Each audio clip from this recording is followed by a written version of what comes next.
Assalamualaikum warahmatullahi wabarakatuh. Waalaikumsalam Yang saya warahmatullahi hormati wabarakatuh. para senior, guru-guru saya, senior Piki, Dr. Sunaria, Dr. Munawar, Prof. Santoso, Dr. Rifki, Dr. Fauzi, dan para senior lain. Izin saya menyampaikan sedikit tentang basic peripheral intervention pada adik-adik fellow. Mudah-mudahan ini bisa memicu lebih banyak lagi di antara kita interventional cardiologist yang melakukan peripheral intervention. Saya suka share slide ini karena kita tahu penyakit aterosklerosis sifatnya sangat sistemik, dan ketika kita mendapatkan pasien dengan coronary artery disease yang merupakan pasien paling banyak dari pasien kita sebagai spesialis jantung dan pembuluh darah, maka kita berpotensi juga menemukan pasien dengan peripheral artery disease dan cerebral artery disease. Tentu peripheral intervention juga mempunyai spektrum yang cukup luas.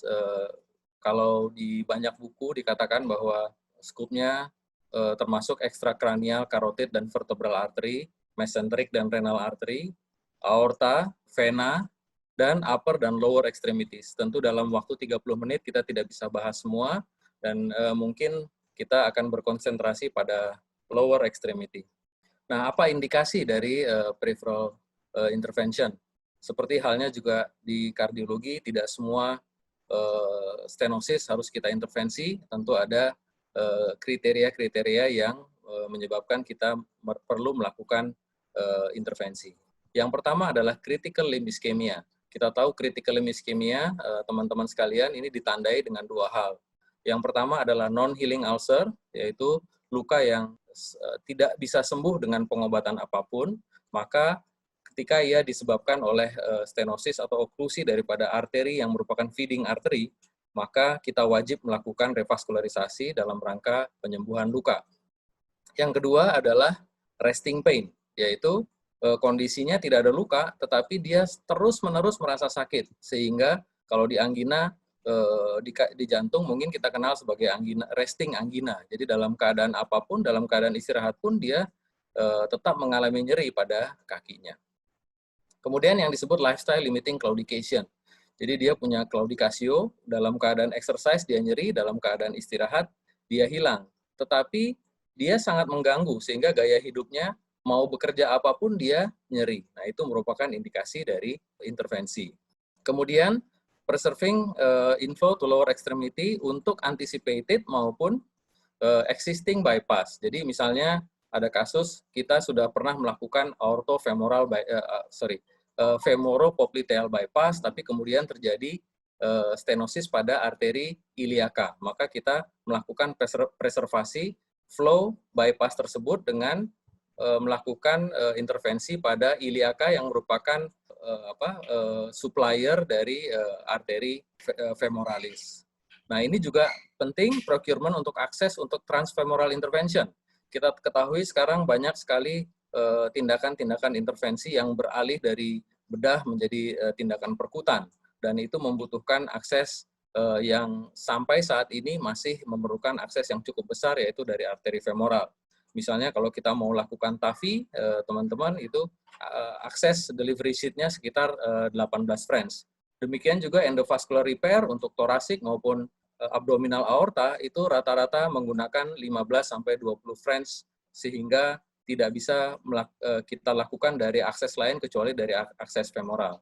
Nah, ketika pasien ini tidak punya keluhan tetapi ada stenosis di arteri iliaka, maka kita melakukan ini dalam rangka melakukan secure, mengamankan akses yang kita gunakan untuk tindakan intervensi yang perlu dilakukan melalui arteri femoralis.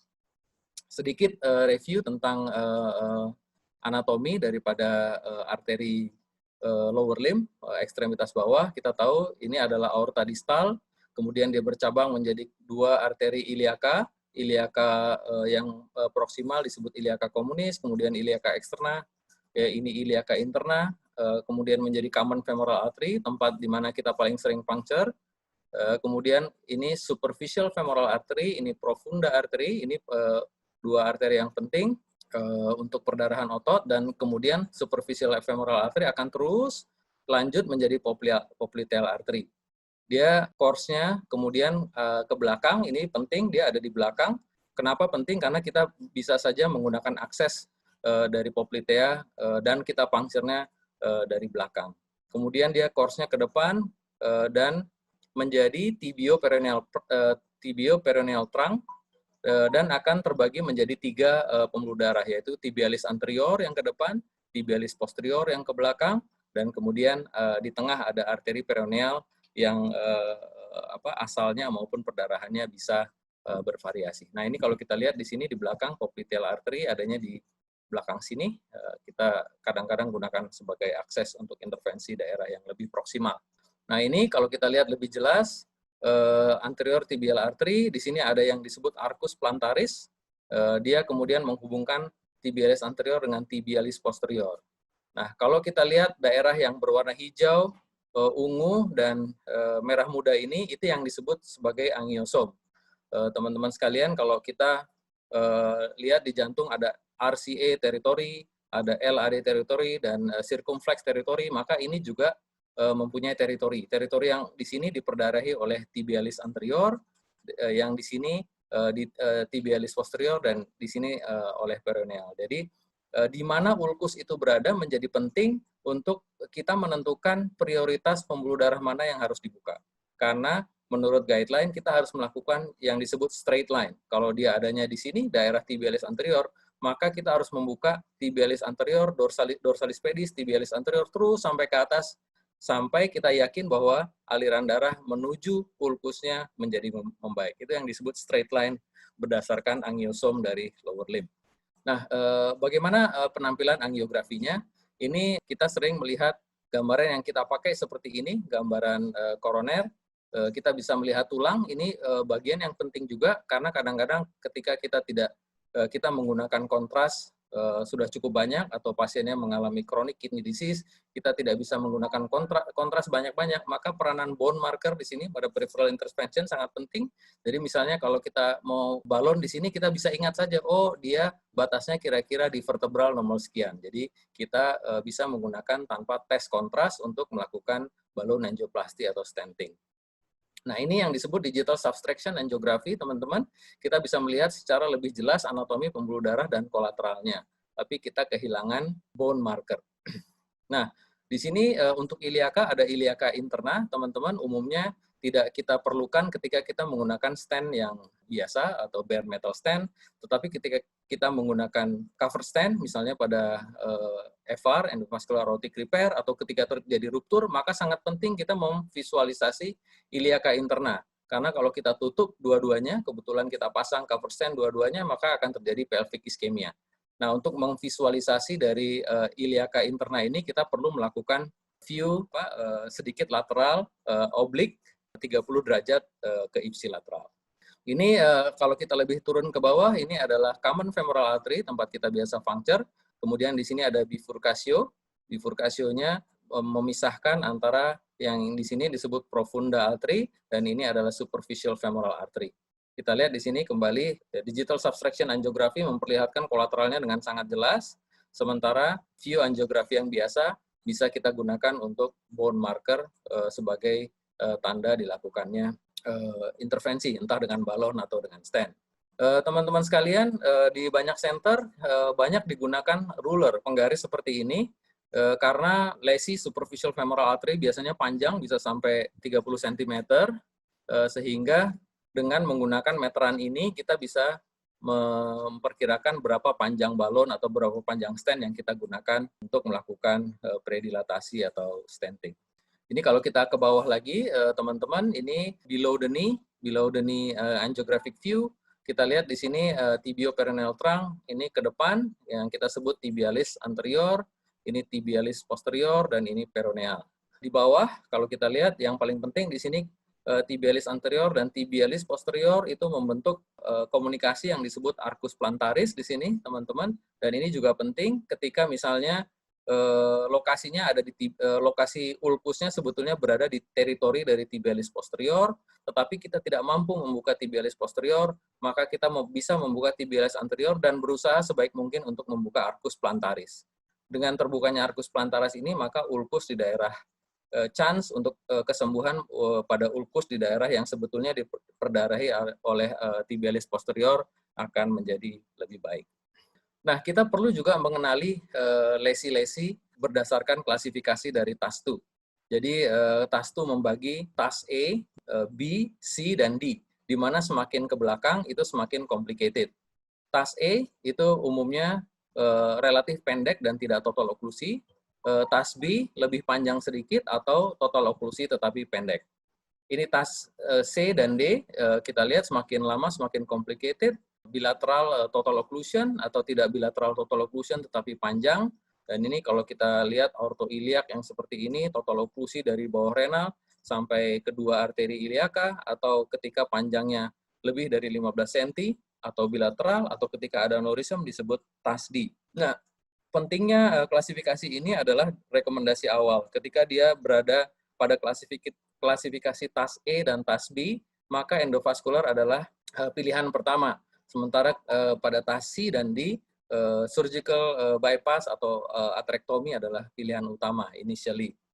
Ini juga sama pada lesi femoropopliteal. Kita lihat kalau dia total oklusi pendek, dia tergolong sebagai type A, tetapi kalau semakin complicated, dia B, dan kalau total oklusinya panjang, melibatkan cabang-cabang, itu TAS D.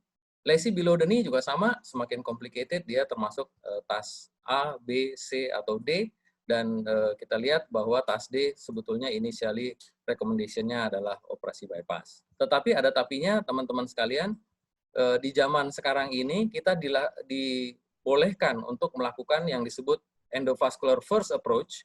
Kenapa? Karena pertama, pasien-pasien yang kita kerjakan seringkali mempunyai komorbid yang juga cukup banyak. Tidak jarang kita sebagai kardiologis mendapat pasien peripheral artery disease dengan severe coronary artery disease, heart failure, chronic kidney disease, PPOK, dan itu menyebabkan resiko maupun komplikasi pembedahan juga cukup tinggi.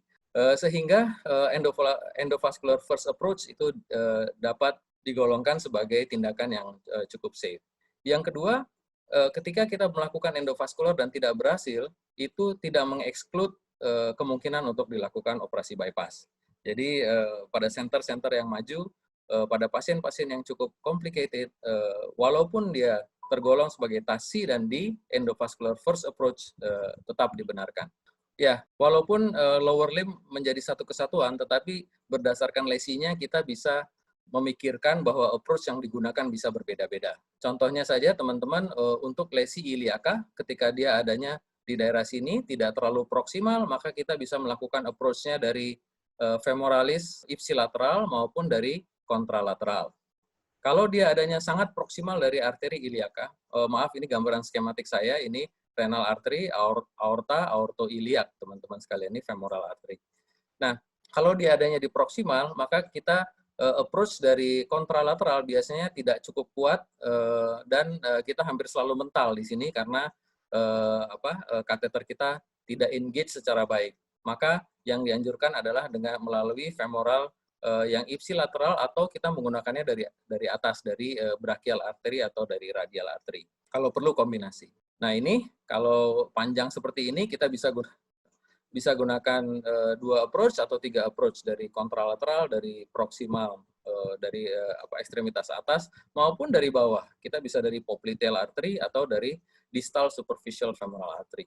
Kalau bentuknya seperti ini, definitely saya akan gunakan 3 akses, dari femoral, bilateral, dan dari brachial.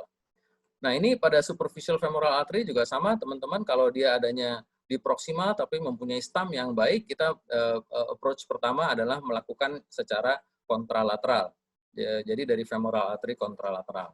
Tetapi kalau kita tidak bisa lihat stam dia di sini, biasanya kalau kita lakukan kontralateral, maka kalau kita ingat anatomi tadi, di sini ada cabang yang disebut profunda artery. Maka kalau kita coba dari sini, biasanya wire kita akan deflect ke profunda artery. Maka dianjurkan untuk approach dari distal, entah dari popliteal artery atau dari distal superficial femoral artery. Kalau dia ada lesinya di tengah, kami prefer untuk melakukan antegrade approach. Kita menusuk pada common femoral artery, tapi approach-nya ke bawah, sehingga lesinya lebih dekat. Nah, kalau bentuknya kayak gini dan panjang, teman-teman biasanya kita lakukan dual approach, kontralateral dari sini maupun dari distal superficial femoral artery atau dari popliteal artery. Nah, ini yang lebih complicated, teman-teman, ketika lesinya ada di below the knee. Kalau ini gambaran skematik saya, maaf kalau jelek. Ini adalah iliac artery, ini femoral artery, ini tibioperoneal trunk, ini tibialis posterior, tibialis anterior, dan ini dorsalis pedis. Dan ini adalah arcus plantaris. Nah, tergantung dari lesinya kita, kalau dia di below knee, hampir selalu kita approach secara antegrade dari common femoral artery. Dan ketika antegrade tidak tembus, maka kita usahakan untuk retrograde. Sini dari posterior tibial artery, biasanya ini lebih mudah daripada anterior. Anterior tibial artery tergantung dari daerah mana yang paten, kita bisa lakukan di sini, di proximal, di distal, atau kita lakukan di dorsalis pedis, seperti ini, dorsalis pedis, ini tibialis posterior. Kita bahas satu-satu, teman-teman, kenapa crossover pilihan yang cukup baik. Menurut saya ini karena paling mudah buat kita ya, sebagai interventional cardiologist, kita paling sering sebelum radial, kita banyak melakukan femoral artery, kita tinggal lakukan crossover di sini. Kita bisa lakukan untuk common iliac artery, external iliac artery, common femoral, SFV atau below the knee. Tapi below the knee kita harus ingat nanti kita bahas device-nya harus cukup panjang untuk mencapai below the knee. Ini less support, teman-teman. Kita tahu kalau dia tidak sejajar, tentu supportnya kalah dengan antegrade. Radiasinya lebih banyak buat kita, buat operator, karena tube-nya dekat dengan kita. Agak sulit pada kelompok yang tortuous. Jadi kalau aortoiliac bifurcation-nya tortuous atau narrow, atau narrow itu sudutnya kecil, maka agak sulit untuk dilakukan. Biasanya kita gunakan ini, yang paling sering saya gunakan, kita cardiologist, kita paling sering gunakan JR. Kadang-kadang kalau susah kita pakai OptiTalk atau sidewinder catheter. Tapi dengan JR atau OptiTalk atau pigtail hampir selalu kita bisa cross. Kadang-kadang kalau kita susah untuk melakukan crossover, misalnya wire kita bisa lewat tetapi kateter nggak bisa, itu kadang-kadang bisa terjadi, maka kita membutuhkan support dari stiff wire. Jadi wire-nya kita ganti dengan stiff wire, baru kita ganti dengan crossover sheet. Nanti ada kita lihat apa itu crossover sheet. Nah, kenapa refreshing anatomy perlu, teman-teman? Karena seringkali kalau orthoiliac occlusion, kalau dia proksimal, kita nggak bisa raba pulsasinya. Nah, kita bisa lakukan puncture berdasarkan anatomik marker di sini, apalagi kalau ada kalsifikasi, atau kita bisa lakukan dengan bantuan ultrasound. Nah, ini tempat kita puncture, teman-teman. Kalau kita mau crossover, ingat teman-teman, rata-rata aortoiliac bifurcation itu letaknya setinggi sias. Jadi ini bone marker bisa kita gunakan sebagai marker untuk melakukan manuver untuk melakukan crossover. Nah, ini yang disebut crossover sheet, teman-teman. Kalau kita menyeberang ke sebelah, ini ada sheet yang khusus. Jadi seperti guiding sheet, panjang seperti ini. Dan kelebihannya adalah dia braided atau dilapisi dengan baja, sehingga dia tidak kinking. Sangat kecil kemungkinan terjadi kinking. Dulu waktu awal-awal saya melakukan, kita belum punya seperti ini, maka kita gunakan guiding catheter, dan ketika kita gunakan guiding dan aortoiliac bifurcation-nya steep atau tortuous, maka seringkali terjadi kinking pada guiding catheter. Nah, ipsilateral, kenapa ini lebih susah buat kita, memang harus sedikit belajar atau kita gunakan ultrasound guided, tetapi keunggulannya juga banyak. Yang pertama, semua lesi dari mid superficial femoral artery ke bawah itu lebih enak dilakukan dengan secara antegrade dari common femoral artery. Supportnya lebih bagus, teman-teman, karena dia langsung nggak ada angulasi, langsung di depan kita, maka supportnya akan lebih bagus. Radiasinya lebih rendah. Kenapa? Karena tube-nya jauh dari kita. Jadi radiasinya lebih rendah, kontrasnya lebih sedikit tentu karena langsung. Cuman puncture-nya agak sedikit lebih sulit dan mungkin bisa dibantu dengan marker fluoroskopi atau ultrasound. Ini kira-kira kalau kita melakukan ultrasound guided, ini ada superficial femoral artery. Kalau kita lihat ada 3 begini, sudah bercabang menjadi superficial dan profunda. Jadi kita perlu lebih proksimal lagi dan kita melihat di sini common femoral artery. Nah, kita juga kadang-kadang perlu melakukan retrograde dari distal superficial femoral artery atau dari popliteal artery. Ketika apa? Ketika misalnya superficial femoral artery-nya nggak ada stump-nya. Jadi kita nggak, kalau crossover tadi kita bahas, dia selalu wire-nya lari ke profunda. Kalau kita approach dari proximal dan nggak berhasil. Nah ini kita wajib hukumnya menggunakan ultrasound guided atau contrast guided puncture. Ya. Kalau kita berhasil memasukkan sheet 5 French atau 6 French, kita bisa bahkan melakukan intervensi dan stent placement dari retrograde approach ini. Pasiennya, keuntungannya dari distal superficial femoral artery puncture adalah pasien tetap dalam keadaan supine, ya. Saya agak susah nyontohinnya, tapi kaki yang kita mau kerjakan itu dilakukan dalam keadaan fleksi dan kemudian dijatuhkan ke samping. Kita bisa lakukan injeksi kontras, kemudian kita puncture. Kita beruntung kalau ada gambaran kalsifikasi seperti ini, teman-teman.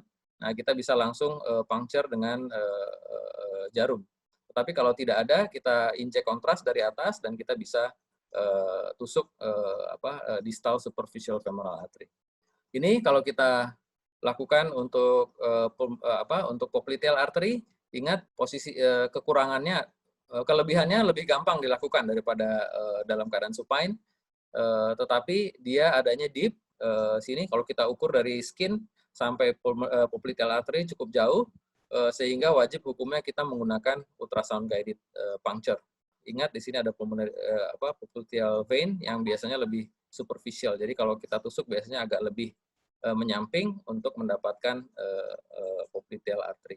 Radial artery sudah banyak digunakan. Kita tahu teman-teman sekalian, kita sebagai interventional cardiologist banyak menggunakan radial sebagai akses untuk coronary intervention, dan ini sudah mulai dilakukan untuk peripheral intervention. Dan kalau kita lihat ini outcome-nya dalam hal komplikasi, kita bisa melihat transradial approach itu banyak komplikasi yang terjadi pada transradial approach itu lebih sedikit daripada femoral. Mungkin kekurangannya adalah kita harus menggunakan wire atau device yang lebih panjang yang sampai saat ini belum ada. Mungkin ini Terumo, mungkin dalam waktu dekat bisa disediakan, sehingga dengan alat yang ada kita hanya bisa kalau melakukan transradial kita hanya bisa mencapai iliaka atau proksimal dari femoral artery. Device, ya ini banyak hal yang sama dengan coronary intervention, tetapi ada juga yang sedikit berbeda. Radial tibial access kit ini biasanya menggunakan yang disebut mini puncture kit. Jadi dia jarumnya dan wire-nya lebih kecil dengan ada atau tidak ada sheet-nya yang ukuran 2,3 French. Kalau kita melakukan di tempat yang kita tidak biasa, baiknya menggunakan ultrasound. Tentu kalau banyak coronary intervention device, nanti kita bahas kasus-kasus pertama saya yang menggunakan coronary intervention device supaya teman-teman bisa segera melakukan. Peripheral specific device, nah ini yang spesifik adalah wire-nya harus lebih panjang karena bisa kita puncture di femoral contralateral dan lesinya ada di tibialis anterior, jadi cukup jauh. Ini masing-masing kateter yang bisa kita gunakan, crossover sheet. Kalau kita pakai guiding untuk pembuluh darah misalnya iliaka yang besarnya bisa sampai 10 mm atau subclavia yang 10 sampai 12 mm, kita kadang-kadang perlu menggunakan 8 French, guiding 8 French.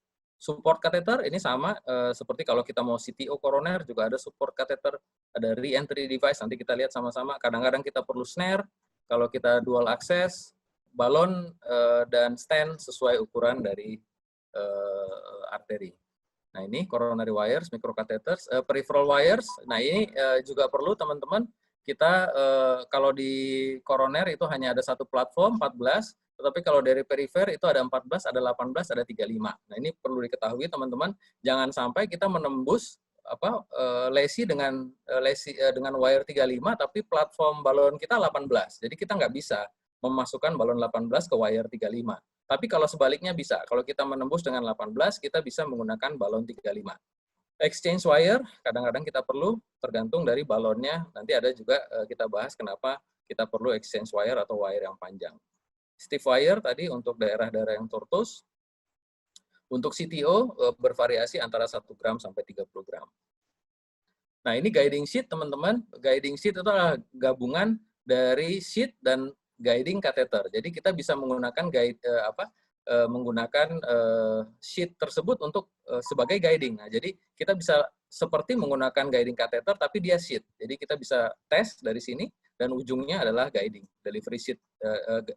Kita bisa deliver stand kita atau balon kita, interventional device kita dari guiding sheet ini. Dan bentuknya bisa macam-macam, teman-teman. Di sini bisa seperti JR, bisa lurus seperti MP, bisa juga menekuk seperti ini. Jadi ini mengakomodasi untuk misalnya melakukan carotid intervention, renal intervention, bentuknya bermacam-macam. Juga dalam berbagai panjang. Ada yang 45, ada yang 90, ada yang 110 untuk mencapai keperluan di mana kita mau melakukan intervensi. Ini support kateter, teman-teman, sama juga dengan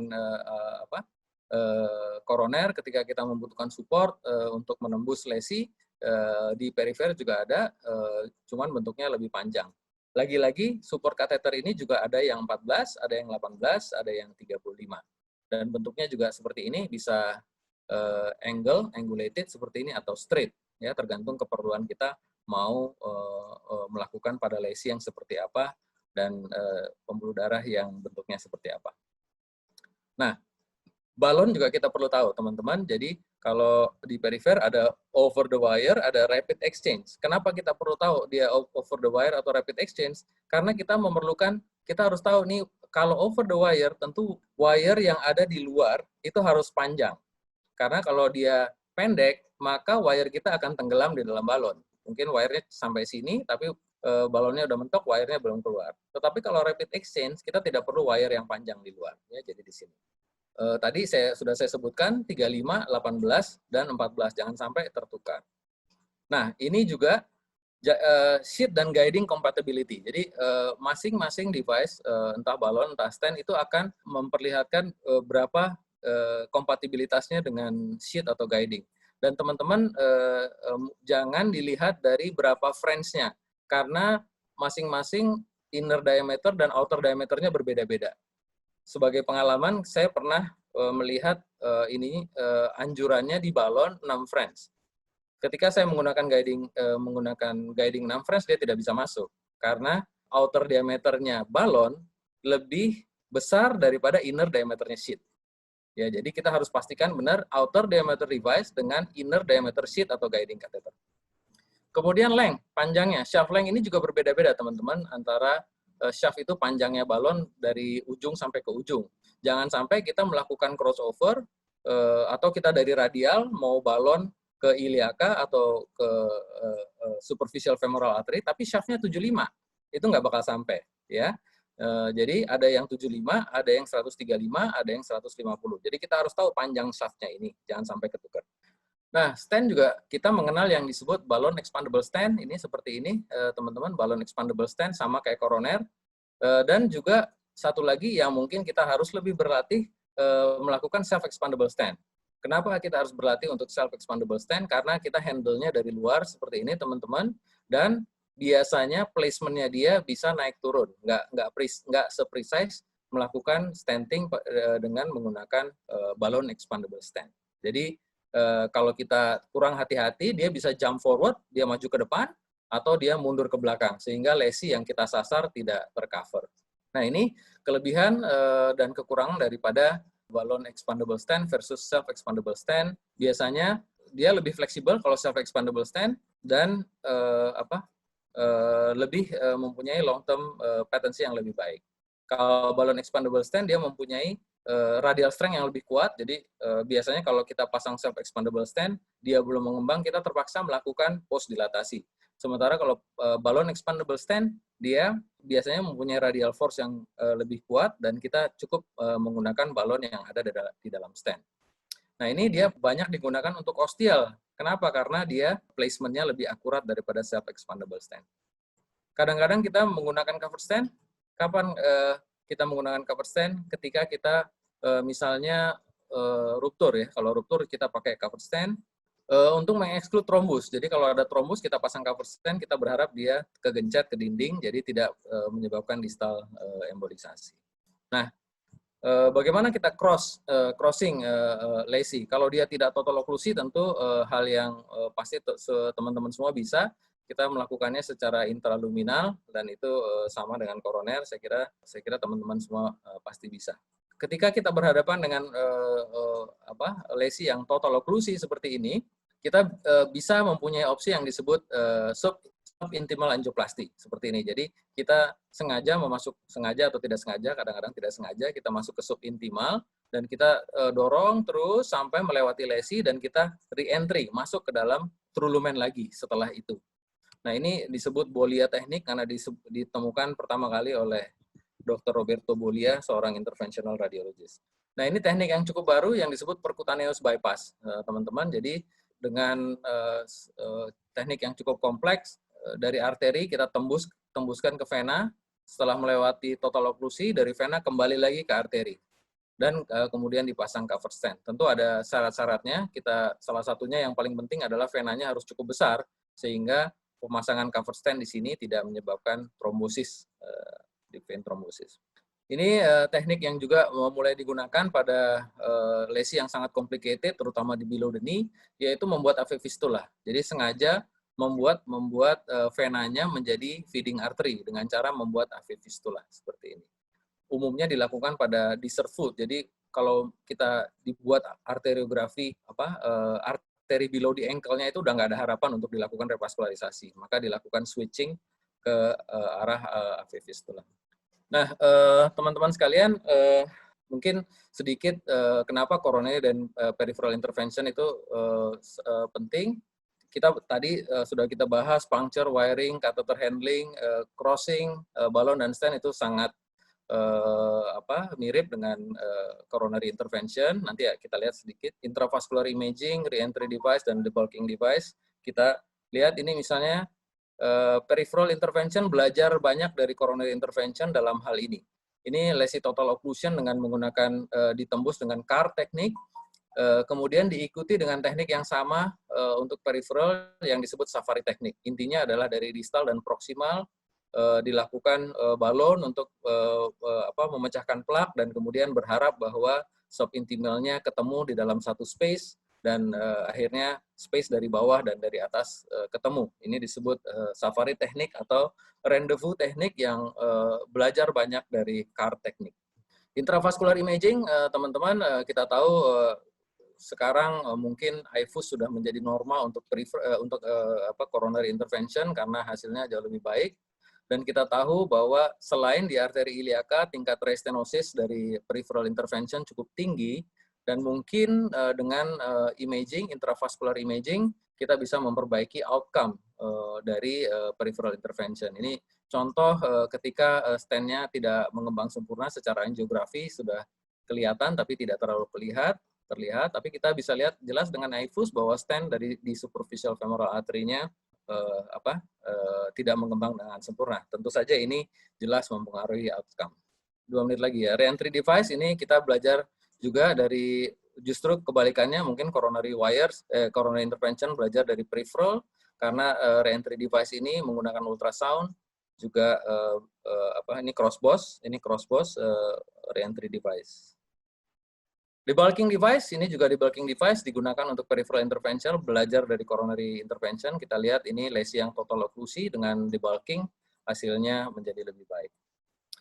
Saya minta izin mungkin 1-2 menit untuk melihat beberapa kasus. Ini pasien yang datang pertama kali dengan koroner, kita lakukan angioplasti, baru kemudian kita lihat bahwa dia ada ulkus di jempolnya, dan kadang-kadang kita dapat jackpot, ternyata penyempitannya sesederhana ini. Dan kita hanya melakukan dengan coronary balloon, 2,5 atau 3 mm, dan hasilnya baik, dan lukanya langsung sembuh. Ini teknik yang disebut subintimal angioplasty, teman-teman sekalian. Ini total oklusi. Kita tembus dengan wire terumo biasa, nggak perlu wire macam-macam, tembus, dan kita secara mudah lakukan angioplasti dan stenting. Ini saya lakukan dengan Dr. Noel beberapa tahun yang lalu, mungkin 8 tahun yang lalu, ketika kita nggak punya peripheral dedicated interventional device, kita gunakan coronary. Yang kita lihat pertama dengan wire standar kita selalu mental, dan akhirnya kita switch ke coronary intervention wire. Nih pakai gaya, lupa gaya belum ada, pakai. Nah akhirnya kita berhasil tembus, dan sisanya tinggal, kalau kayak gitu tinggal dibalon dan dipasang stand. Semua dengan hanya standnya yang akhirnya menggunakan peripheral stand. Ini pasien dengan total oklusi, aortoiliac total occlusion, juga kita, kalau kita lihat ini wire 14 teman-teman, ini kita tembus dengan coronary wire dan microcatheter. Setelah itu baru kita gunakan peripheral balloon dan stent. Jadi teman-teman sekalian, selamat datang di dunia intervensi perifer. Saya selalu diajarkan oleh Dr. Sunaria, kita ini nggak mau jadi radiologis, kita ini coronary cardiovascular intervention. Jadi coronary dan peripheral is not completely the same, tapi ketika kita menjadi interventional cardiologist, it's a very good start. Dengan memahami perbedaan dan device yang digunakan, tentu saya yakin teman-teman semua bisa melakukan intervensi perifer dengan baik. Terima kasih. Assalamualaikum warahmatullahi wabarakatuh.